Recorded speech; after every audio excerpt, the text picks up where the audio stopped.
I'm the golden child. I get the family business. Because you're nothing without me, my brother said. Dad agreed. I quit and took the client list, which was mine contractually. Their revenue dropped 90% in a month. Dad called begging. I offered to buy the company for $1. So my brother actually said this to my face during a family dinner last month. Not joking.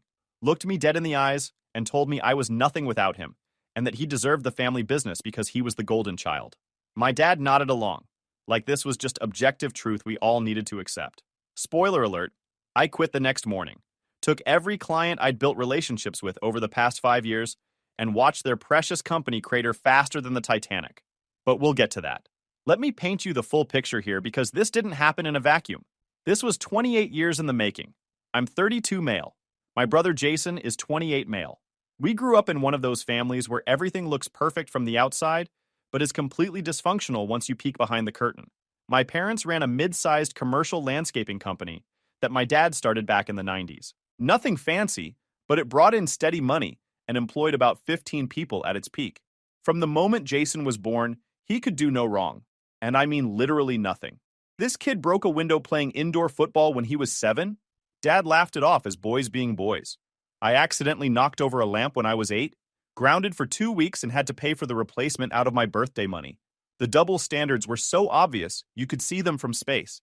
When we were kids, the favoritism was annoying, but whatever. Kids don't really process that stuff fully. You just accept that life isn't fair and move on.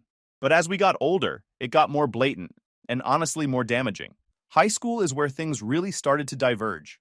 I busted my butt to maintain a 3.9 GPA while working part-time at a local nursery to save for college. I was genuinely interested in horticulture and landscape design, spent hours reading about native plants and sustainable landscaping practices. Thought maybe I could bring some fresh ideas to the family business someday. I'd spend my weekends at the nursery, learning from this old guy named Phil, who'd been in the business for 40 years. He taught me how to identify plant diseases, how to read soil composition, how to design irrigation systems that actually worked efficiently. I filled notebooks with sketches and plans, studying landscape architecture books I'd check out from the library because I couldn't afford to buy them. My reward for academic achievement? A pat on the head and a lecture about how grades don't matter as much as real-world experience. Meanwhile, Jason barely scraped by with a 2.3 GPA, never held a job, spent every weekend partying, and got constant praise for being social and building connections. Yeah, connections at keg parties definitely translate to business success. When I made honor roll every semester, I got a good job text from my mom. When Jason managed to pass algebra on his 3rd attempt, they took him out to his favorite steakhouse to celebrate. I'm talking about $100 per person kind of place. They never even asked if I wanted to come along. Junior year, I entered this regional landscape design competition through my horticulture class. Spent 3 months on my submission, a comprehensive plan for converting a suburban yard into a native plant habitat that would reduce water usage by 70% while providing food and shelter for pollinators. Won 2nd place in a $500 scholarship. Know what my parents said? That's nice, honey. Didn't come to the awards ceremony. Didn't ask to see the design. My mom actually used my scholarship check to help pay for Jason's homecoming dance tickets and dinner because he really wanted to impress this girl. That same year, Jason made the JV basketball team, not varsity, JV, as a bench warmer who played maybe 5 minutes total all season. My parents went to every single game, bought one of those custom jerseys with his number, put a bumper sticker on both their cars, made a Facebook album with like 300 pictures of him sitting on the bench. I brought up the discrepancy once, and my dad told me I needed to stop being jealous of my brother's achievements. Jason's achievements? Sitting on a bench. When I graduated high school, my parents gave me a card with $50 in it. Cool, thanks. When Jason graduated 4 years later, they threw him a massive party at a local venue, invited like 100 people, and gave him a brand new truck. A freaking Ford F-150 with all the bells and whistles. His graduation gift cost more than my entire first year of community college tuition. I pointed this out once, and my mom literally said, Jason just has more friends to celebrate with. You've always been more of a loner. Yeah, Mom, real supportive. Nothing says loving parent like calling your kid a loner when you actively exclude him from family celebrations. I went to community college because we couldn't afford a 4-year school. Or so I was told. Worked full-time at the nursery, took classes at night, graduated with an associate's degree in landscape architecture. No family at graduation because it's just community college, not a real university. The community college years were brutal, honestly. I'd work from 6 a.m. to 2 p.m. at the nursery, grab a quick meal in my car, then head to class from 3 to 9 p.m. Some semesters I took online courses too, studying in the truck during my lunch breaks. I survived on energy drinks, cheap sandwiches, and about 4 hours of sleep a night. When I graduated, I invited my parents to the ceremony, told them weeks in advance. My mom said they'd try to make it if Jason's intramural soccer game didn't run late.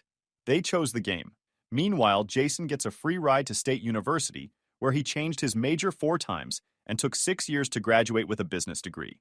6 years. For a 4-year program. And they paid for every single semester without complaint while I was eating ramen and working 60-hour weeks. They paid for his dorm room, his meal plan, his textbooks, his spring break trips. When he changed his major from marketing to finance to management to finally business administration, they just nodded and paid for the extra semesters. No questions asked. I calculated it once. My entire 2-year community college education cost them $0 because I paid my own way. Jason's 6-year university adventure cost them close to $90,000. After I graduated, I started working full-time for the family business. Figured I'd prove my worth, you know? Show them what I could contribute. I started in the field doing actual landscaping work. Planting, mowing, basic maintenance. Didn't matter that I had a degree. Dad insisted everyone needed to start at the bottom to understand the business. Funny thing though, when Jason finally graduated and came to work for the company 2 years later, he started in the office. Never touched a shovel. Never got his hands dirty. Went straight to business development, which apparently meant taking clients out for lunch on the company card and calling it work. I worked my way up over 5 years. Field work to crew leader, to project manager to senior account manager. Every promotion I had to fight for had to prove myself 10 times over. I brought in new clients through actual networking, joined the local chamber of commerce, went to industry conferences, built genuine relationships with property managers and commercial developers. Those first couple years in the field were rough. 12-hour days in 100-degree heat, coming home with dirt under my fingernails. But I learned the business from the ground up. Learned what worked and what didn't. I specialized in sustainable landscaping solutions and native plant installations, which was becoming a huge trend. I could talk to clients about reducing water usage, creating pollinator habitats, using rain gardens for stormwater management. This wasn't just mowing lawns. This was comprehensive environmental design that saved clients money and helped them meet environmental regulations. My first major client was this property manager named Rebecca, who ran 3 office buildings downtown. I put together a proposal showing how we could reduce their water usage by 55% and cut maintenance costs by 30% using native plants. She loved it, gave us the contract for all 3 properties.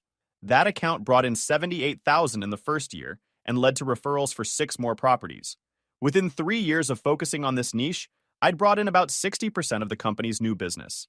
These were major contracts: office parks, industrial complexes, mixed-use developments, multi-year maintenance agreements worth 6 figures annually.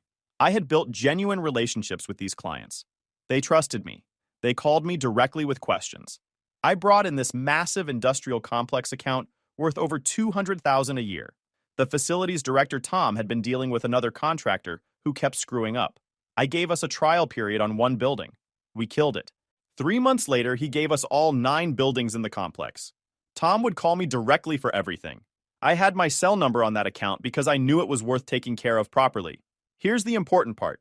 When I negotiated my promotion to senior account manager, I made sure my contract specified that any clients I brought in were assigned to me. My dad signed off on it without thinking about the implications. I even had a clause that said if I left the company, I could take my client relationships with me as long as I didn't directly solicit them for 6 months after departure. Dad signed it. Probably didn't even read it fully. Big mistake on his part. Jason, meanwhile, spent those same 5 years accomplishing approximately nothing. He showed up late most days, left early for client meetings that were really just golf or day drinking. He brought in maybe 3 new clients total, and 2 of them were his college buddies who threw us some pity contracts. One of Jason's buddies owned this tiny office building, gave us the contract as a favor. Maybe $12,000 a year. Jason acted like he'd landed a Fortune 500 deal. Bragged about it for weeks. The clients Jason did interact with constantly complained. He'd forget to return calls, show up to meetings unprepared, make promises he couldn't keep. I spent half my time doing damage control. More than once, I had to personally apologize to clients he'd pissed off and offer discounts just to keep them from walking. There was this property manager, Linda, who managed a shopping center we'd been trying to land for months. Jason insisted on taking the meeting to prove he could close deals. He showed up 15 minutes late wearing wrinkled khakis, hadn't prepared at all. Linda asked about our approach to high-traffic areas. Jason literally said, "We'll just plant tougher plants." That was his whole answer. I jumped in and did the whole presentation while Jason checked his phone. We didn't get that account. Linda went with a competitor. She told me later she couldn't trust a company that would send someone so unprepared. But none of this mattered to my parents. Jason had a business degree and natural charisma, which apparently meant more than actual results. The fact that I was personally responsible for more than half the company's revenue was just details. Things really came to a head about 3 months ago. My dad called a family meeting on a Sunday, said he wanted to discuss the future of the business. I figured maybe he was finally going to acknowledge my contributions, maybe talk about a partnership structure. I'd been working there for 7 years at this point, had proven myself 1,000 times over. We sat down in my parents' dining room. Mom made her usual pot roast, which nobody really ate because the tension was too thick. Dad cleared his throat and dropped the bomb. He was getting ready to retire, wanted to transition ownership of the company within the next 2 years, and he'd decided that Jason should take over as CEO and majority owner. I just sat there, literally speechless. Jason got this smug little smile on his face like he'd won something. My mom was beaming at him like he'd just cured cancer. I finally found my voice. "Are you serious right now?" Dad did that thing where he got all defensive and authoritative. This is a family business, and Jason is the natural choice. He has the business education and the personality to lead. The personality? Dad, Jason has barely brought in any clients. Most of the property managers actively avoid dealing with him because he's so unreliable. Meanwhile, I've built this company's entire commercial portfolio basically from scratch. Jason actually laughed. Dude laughed in my face. "Come on, bro. You're good at the plant stuff. I'll give you that. But you don't have what it takes to run a business. You're not a people person. You're more of a back-end guy? Back-end guy. Like I was some IT support person and not the one keeping the whole operation afloat." My dad nodded along. "Jason's right. You're valuable to the company, don't get me wrong. We want you to stay on in your current role. But leadership requires different skills." I looked at my mom, hoping for maybe some pushback. She just smiled that same fake supportive smile she always did and said, "You boys will work great together. Jason can handle the business side, and you can focus on what you're good at." That's when Jason dropped the real bomb. He leaned back in his chair, completely relaxed, and said, "Let's be real here. You're nothing without this company. Without me running things and throwing you projects, you'd be unemployed. You should be grateful I'm willing to keep you on." I waited for my dad to correct him, to say something like, "That's not true," or "Show some respect to your brother." But Dad just sat there, didn't contradict him, didn't defend me, just nodded like Jason had made a perfectly reasonable point. My mom even added, "Jason's just being honest, sweetie. The company is bigger than any one person's ego." And that was it. That was the moment I realized I was done. Completely done. I didn't argue, didn't yell, just stood up, told them I needed to think about things, and left. Drove home to my apartment and spent the whole night going through my employment contract and my client files. See, here's what my family didn't understand because they'd never bothered to actually look at my contract. Every single client I'd brought in over the past 5 years was contractually assigned to me. The contract my dad had signed said clear as day that these were my accounts. And the departure clause said I couldn't solicit them for 6 months after leaving, but it didn't say anything about them following me if they wanted to. I pulled out my client list and started going through it methodically. 41 total accounts that I'd personally brought in and managed. Of those, 37 were major commercial contracts worth at least $20,000 annually. The other 4 were smaller but still solid businesses. I'd built real relationships with these people.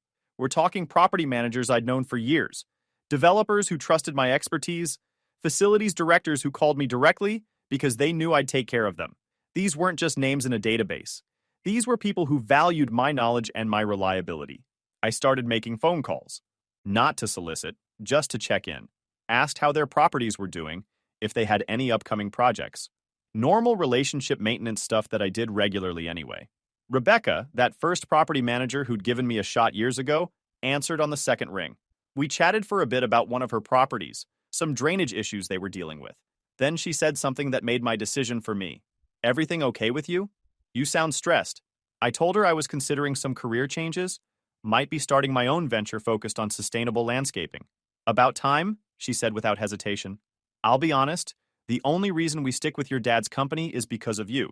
If you leave, we're leaving too. Just let me know where you land. That was the first one. I made similar calls to Tom, to this facilities director named Michelle who managed a tech campus, to David who ran property management for a regional retail chain. Same response from all of them. They worked with me, not the company. What I found out was enlightening. Turned out a lot of my clients had been getting increasingly frustrated with the company lately, billing errors that I used to catch and fix before they became problems. Poor communication from the office when they called with questions. Crews showing up late or not at all. All the stuff that happened when Jason's incompetence infected the parts of the business I didn't directly control. Michelle told me about this incident from 2 weeks prior. She'd called the office with an urgent issue, some vandalism in one of their landscape beds that needed immediate attention. Jason answered, told her he'd get someone out there that afternoon. Nobody showed up. She called back the next day. Jason said he forgot to log the work order and would get it done tomorrow. 2 more days passed with nothing. Finally, she called me directly. I got a crew out there within 3 hours, had the damage repaired by end of day, and sent her photos of the completed work. She told me if I ever left the company, she'd follow me anywhere because she was tired of dealing with Jason's nonsense. David from the retail chain had a similar story. Billing issues that kept recurring because Jason couldn't figure out our invoicing system. Double charges, missing line items, wrong properties listed on invoices. David said his accounting department was ready to drop us entirely until I personally took over handling all their billing. Several of them mentioned they'd been thinking about looking for new contractors. A few even asked point blank if I was happy with the company, like they were feeling me out to see if I was planning to start my own business. I didn't commit to anything on those calls. Just listened, took notes, started putting together a plan. I spent the rest of that weekend doing research, looking into business licenses, insurance requirements, startup costs. I already had most of the knowledge I needed. I'd basically been running the commercial side of my dad's business for years anyway. I just needed to formalize it. The more I looked into it, the more feasible it seemed. My overhead would be minimal at first. I could operate with a smaller crew initially, just handling the accounts I knew would follow me. I could work from a home office instead of renting space. The equipment I needed I could lease or rent until revenue justified purchasing. I ran the numbers about 15 different ways. Even in a worst-case scenario where only half my clients followed me, I'd be profitable within 6 months. And based on those phone calls, worst case didn't seem likely. On Monday morning, I went into the office early, printed out my resignation letter. Simple, professional, 2 weeks notice. Left it on my dad's desk before anyone else got in. Then I sat at my desk and waited. Dad showed up around 8:30, found the letter, and immediately came storming into my office. His face was red, veins popping in his neck. "What the hell is this?" "It's my resignation. I think the wording is pretty clear. You can't just quit. We have contracts, projects you're managing. I'm giving you 2 weeks to transition everything. That's more than generous considering how undervalued I've been here." Jason wandered in then, coffee in hand, looking confused about the yelling. "What's going on?" "Your brother is quitting," Dad said, like I was committing some unforgivable betrayal. Jason actually had the nerve to look relieved. "Oh, well, that's probably for the best anyway. We were going to have to reorganize your accounts under the new structure. This just makes it easier." I just smiled. "Yeah, about those accounts." That's when I pulled out my contract, slid it across the desk to my dad, pointed to the relevant sections. As you can see, the clients I brought in are assigned to me. And according to Section 7, Paragraph C, I'm allowed to maintain those relationships after departure as long as I don't actively solicit them for 6 months. The color drained from Dad's face as he read it. Jason grabbed the contract, scanned it, then looked at me like I'd just pulled a magic trick. "You can't seriously be planning to take our clients," Dad said. "They're not your clients. They're my clients. You signed this contract, Dad. You agreed to these terms." Jason got that panicky edge to his voice. "But that's most of our big contracts. 63% of annual revenue, actually. I did the math." My dad tried to backtrack. "Now let's not be hasty here. Maybe we can work something out. A partnership arrangement? Profit sharing. You had 7 years to offer me a partnership. You chose to give the company to someone who's contributed almost nothing while telling me I should be grateful to keep my job. So no, Dad, we're not working anything out." I stood up, grabbed my personal items from my desk. Pictures, a few books, my good stapler. I'll finish out my 2 weeks if you want help with transition documentation. Or you can walk me out right now. Your call. They chose to walk me out. Probably thought it would be some power move or something. Security escorted me to my car while I carried my box of stuff. Very dramatic. Very unnecessary since I'd literally offered to help transition my projects. As I drove away, I called my lawyer. Had him draw up incorporation papers for my new company. I'd been thinking about names during my sleepless night and landed on Sustainable Growth Landscaping. Simple, professional, clearly stated what we were about. Then I called my best designer from the old company, Cameron, this brilliant landscape architect who'd been as fed up with Jason's nonsense as I was. Offered him a 20% stake in the new company if he jumped ship with me. He said yes before I even finished explaining the plan. By the end of week 1, I had my business registered, a simple website up, business cards printed, and Cameron on board. I'd also secured a small business loan based on my projected accounts receivable. Banks love lending to people with guaranteed income, and I had contracts worth millions. Week 2 was interesting. My former company started to realize how screwed they were. I wasn't there to manage projects. Cameron had quit too. The field crews were confused because we'd been the ones who actually coordinated everything. Jason tried to step up but quickly proved he had no idea how our systems worked or what different clients needed. I got calls from 3 clients that week asking what was going on, not soliciting from me. They called me directly because things were already falling apart. Crews showed up to the wrong properties. Invoices had errors. Nobody could answer technical questions about the native plant installations I'd designed. I told each of them the same thing. I'd left the company but wasn't allowed to solicit them for new business for 6 months. I appreciated their loyalty, but they needed to make their own decisions about who to work with. I didn't pitch my services, didn't badmouth my former company, just stated facts. 2 of those 3 fired the old company on the spot and said they'd wait for me. The third said they'd stick it out for now, but asked me to keep them informed about my new venture. By week 3, my first official week as a business owner, my phone was ringing off the hook, more clients calling to ask about my plans. I gave them all the same spiel. Didn't solicit, didn't pitch, just provided information when asked. And they started jumping ship in droves. See, here's what my dad and Jason didn't understand about commercial landscaping contracts. They're not like residential where you mow lawns and plant flowers. These are complex, multi-year relationships built on trust and expertise. Property managers and facilities directors don't care about company names or fancy office spaces. They care about the person who shows up, knows their property inside and out, and solves their problems. That person had been me, for 5 years. I knew every property's irrigation quirks, which areas needed special attention, what plants worked best in different microclimates. I knew which property managers wanted detailed reports, and which ones just wanted things handled. I knew who to call at the city for permit questions, and which contractors did the best work for hardscape projects. Jason knew none of this. My dad was retired in all but name, and the field crews, talented as they were, didn't have the relationships or the expertise to manage complex commercial accounts. Within 4 weeks of me leaving, my former company lost 23 major accounts. These weren't just any accounts. These were the big, profitable, multi-year maintenance contracts that kept the lights on.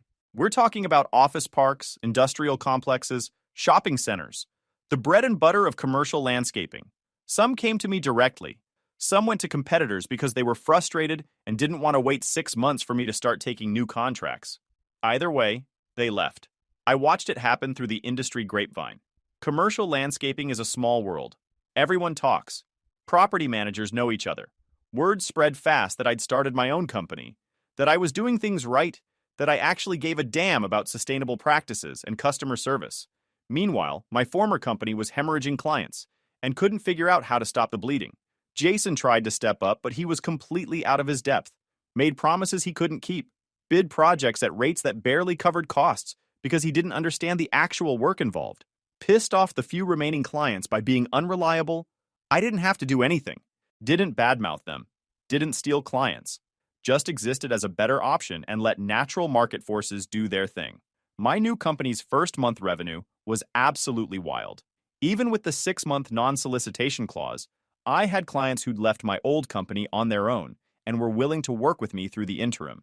Some hired me as a consultant. Some brought me on for new projects at different properties, not covered by their old contracts. It was all completely legal and above board. Cameron and I were working 70-hour weeks but loving every minute. We hired 3 experienced crew members who'd also left the old company, people who were tired of Jason's incompetence and my dad's blind favoritism. We operated lean and efficient, with none of the bloat that comes from nepotism hires and legacy overhead. By month 2, my revenue was matching what I'd been bringing in at the old company, except now it was my company, my decisions, my profit. The calls from my dad started around week 5. First, they were angry, accusations that I was violating my non-compete, which didn't exist because he'd never thought to put one in my contract. Threats of legal action that his lawyer quickly told him wouldn't go anywhere because everything I was doing was perfectly legal. When anger didn't work, he tried guilt, long rambling voicemails about family loyalty, and how I was destroying the business my family had built, conveniently forgetting that I'd built most of their current business, and that they'd made it crystal clear I wasn't really considered family when it came to ownership. My mom called too, crying about how stressed my dad was, how Jason was overwhelmed. How could I do this to my own family? I almost felt bad until I remembered that family meeting where they all agreed I was nothing without them. Jason sent me texts that alternated between begging and hostility. Sometimes he'd try to appeal to brotherly loyalty, saying we could work something out if I just came back. Other times he'd call me selfish and accuse me of sabotaging him out of jealousy. Dude had absolutely zero self-awareness. I didn't respond to any of them, just focused on building my business. By month 3, I heard through the grapevine that the old company had lost about 90% of its commercial contracts. They still had some residential accounts, the small stuff that Jason's college buddies threw their way, but all the major revenue sources were gone. They'd had to lay off most of the field crews, couldn't make payroll some weeks, canceled their lease on the nice office space and moved operations to my dad's garage. The expensive new truck they'd bought for Jason got repossessed. It was a complete implosion. And honestly, I felt nothing. No satisfaction, no guilt, no vindication, just nothing. They'd made their choices, I'd made mine. The market had spoken. Month 4 was when things got really interesting. My dad called from a number I didn't recognize, so I actually answered. His voice was different, smaller, tired, defeated. "We need to talk," he said. "Face to face, please." I almost said no, but curiosity got the better of me. "Fine. Coffee shop on Main Street. Tomorrow at 2. He showed up looking like he'd aged 10 years. Circles under his eyes, clothes that didn't fit right anymore. Probably lost weight from stress. Ordered a black coffee and sat down across from me without making eye contact. "The company's done," he said flatly. "We can't pay our debts. We're going to have to file for bankruptcy in the next few weeks unless we figure something out." I sipped my coffee. Said nothing. "I know I screwed up," he continued. "I know I should have valued what you brought to the table. I know. I know I favored your brother when I shouldn't have." "Okay." He looked up at me then, desperate. "Is there any way, could we work something out? Maybe you could come back. We could restructure." "No? Please, I'm begging you. The business is going to fail. Everything I built will be gone." "Everything you built?" "Dad, I built 60% of that business." 60. "I brought in the clients. I managed the relationships. I did the actual work while Jason coasted on nepotism. You didn't build that business. We built it together. And then you decided to give it all to someone who contributed nothing, while telling me I should be grateful to keep working for you." He winced. "I know. You're right. I was wrong. But please, there has to be something we can do." I thought about it. Weighed my options. I could let it fail completely.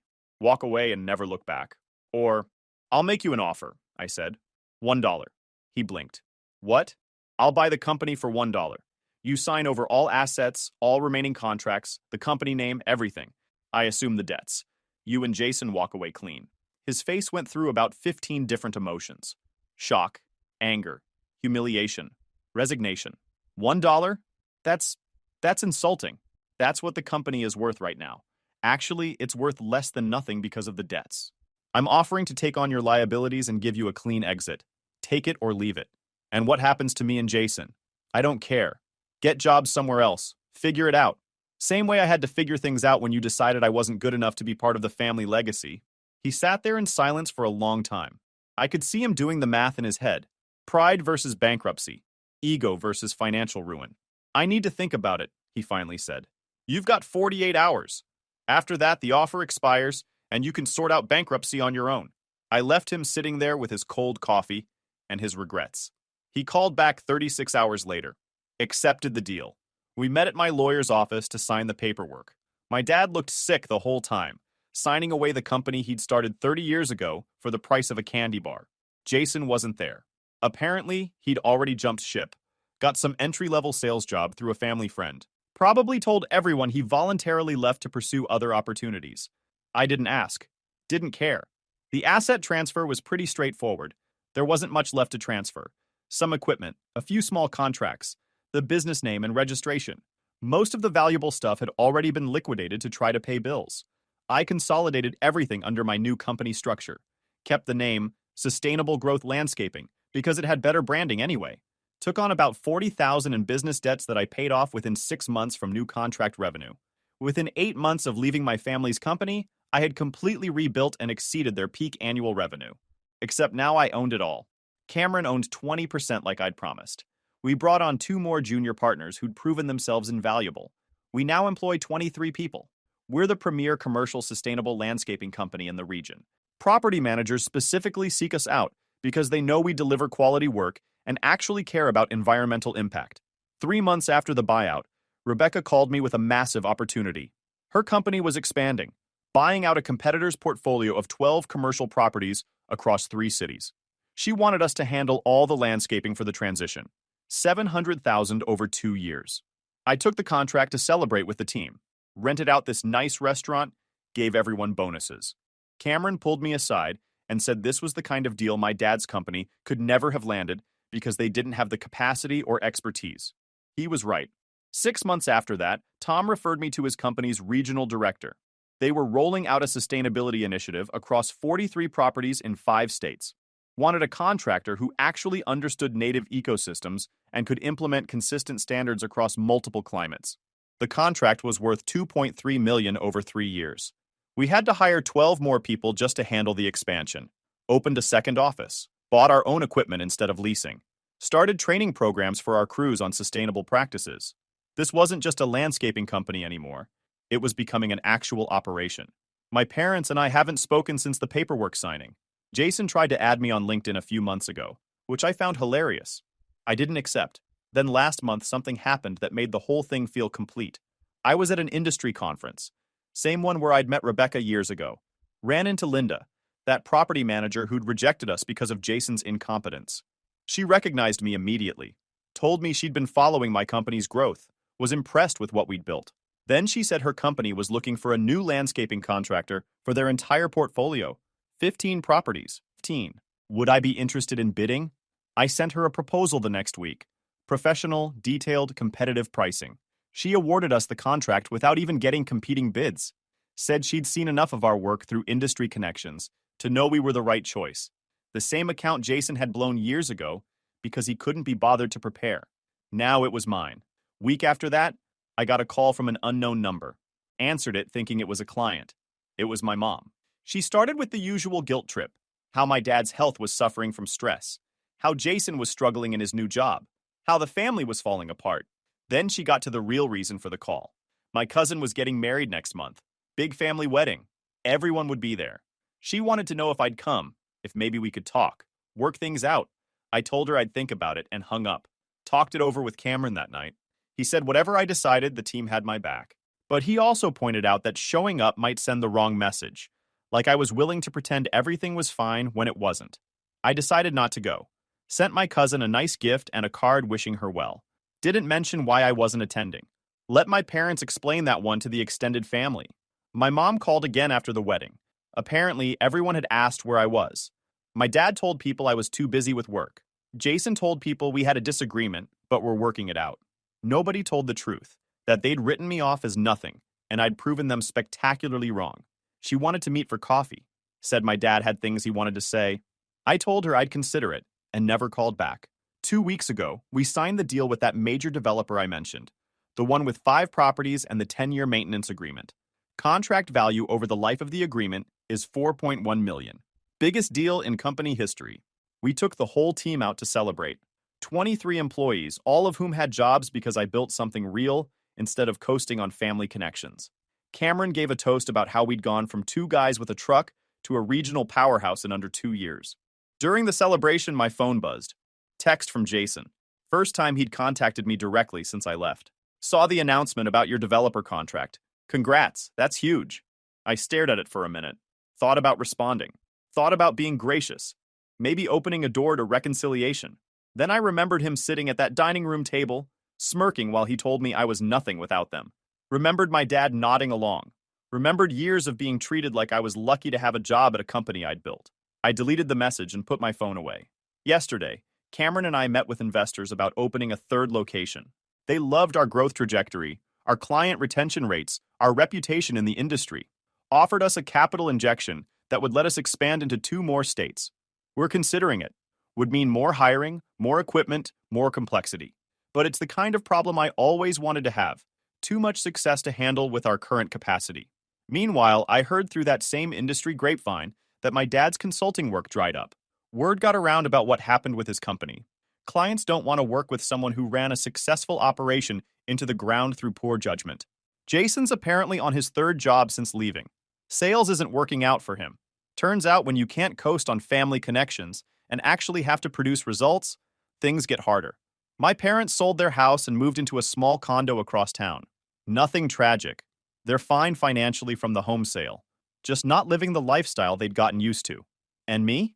I'm sitting in my actual office, not my dad's garage, not a rented space, but an office we own in a building we're buying, looking at contracts worth millions, managing a team that respects my expertise, building something that's entirely mine. Guys, we are so close to hit 100,000 subscribers on this channel. If you are not subscribed to the channel, please consider subscribing. It really helps hit that 100,000 mark. Thanks for making this dream come true.